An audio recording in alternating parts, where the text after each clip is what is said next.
Vi har jo snakket om Katarina, og om Emilie og Victoria og Lilje. I Hinnerup kigger Maria og Ulrik i navnebøger. De har længe overvejet, hvad deres første barn skal hedde. Vi har jo haft lidt diskussioner om de mere almindelige danske navne, i særdeleshed drengenavne, hvor vi sådan er... Jeg er meget til de mere almindelige danske, som nu ikke lige Brian, men for eksempel Peter og Michael. Eva Melgaard er pensioneret navneforsker. Hun ved, hvilke navne vortne forældre tit har op at vende. Det ser ud til, at der er en 100-års turnus, sådan så at de samme navne kommer igen og igen med 100 års mellemrum.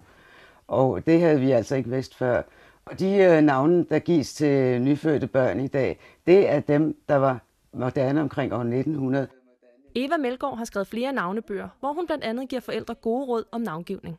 Man skal virkelig tænke over, hvad barnet skal hedde. Og der er jo sådan en vis ting, man kan gøre. En af de gode ting, det er, at det skal passe sammen med efternavnet.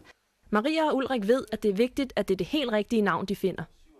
Det skal være ikke for almindelig, men heller ikke for ualmindelig.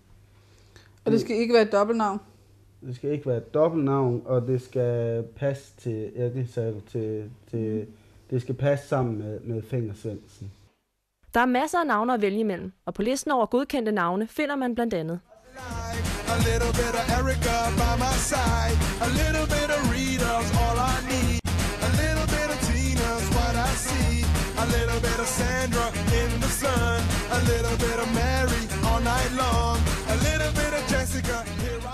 Merete Johansen arbejder i Familiestyrelsen, som har det overordnede ansvar for, hvad vi danskere må hedde. Hun ved blandt andet, hvorfor vi må hedde Slim, men ikke Solstråle. Vi ser flere og flere navne inde på listen, som er engelsksproget, altså hvor man får nogle idéer via kendte mennesker for eksempel. Men det er forældrene, der bestemmer, eller der ligesom sådan sætter dagsordenen for det. Når man går ud og skal godkende navne, så kigger man faktisk også udadtil for at se, om et navn er almindeligt som fornavn i udlandet. Og lige den der med Slim, Slime, det er faktisk et almindeligt fornavn i den engelsksprogede verden. André. Legildane. Flemming. Naja. Det er ikke alle, der holder lige meget af deres første navn.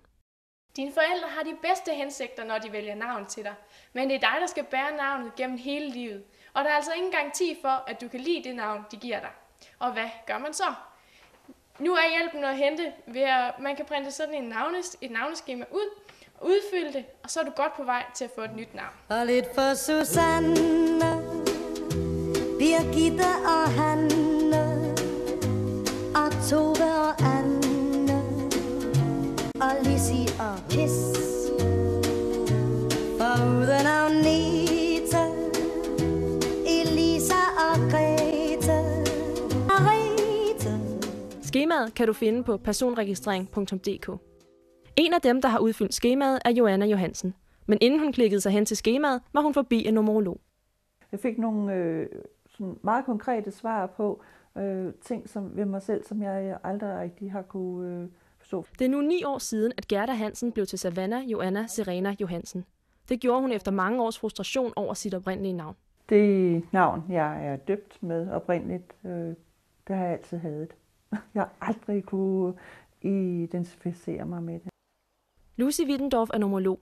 Hun har stor forståelse for Joannas valg. Det er jo ikke sjovt, hvis man ved, man er en Ferrari, og så kører man rundt på Skoda-benzin. Så spiller det bare ikke max, vel? Og det gør det vanskeligt at være menneske. Det er dog ikke alle, der forstår Joannas beslutning. Det er mest min storebror, han har haft det så meget svært med,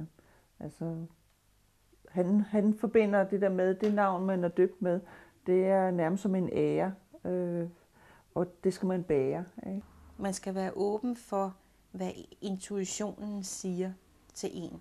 Jeg tror ikke, at man skal skifte navn i hyt og pine, og jeg tror også, at der er nogle mennesker, som skal gå igennem hele deres liv uden at skifte navn.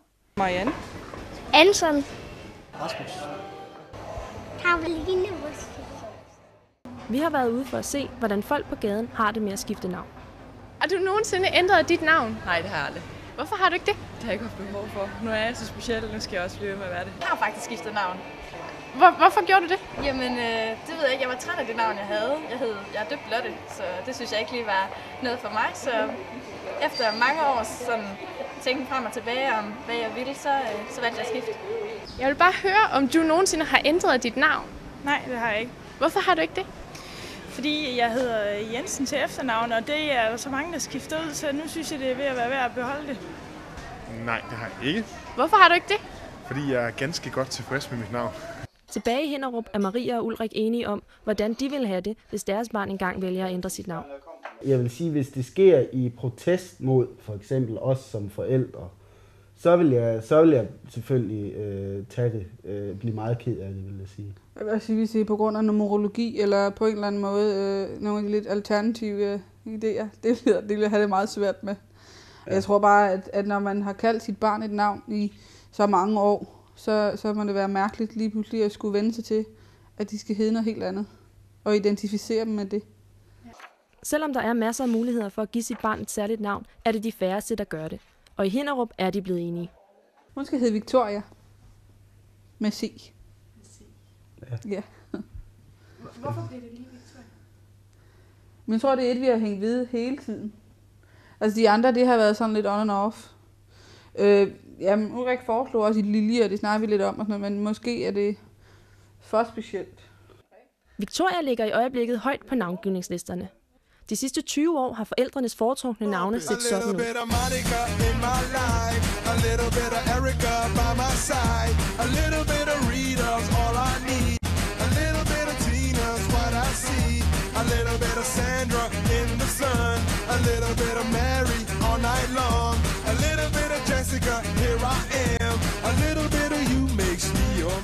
Det mest brugte navn i Danmark nogensinde er Erik.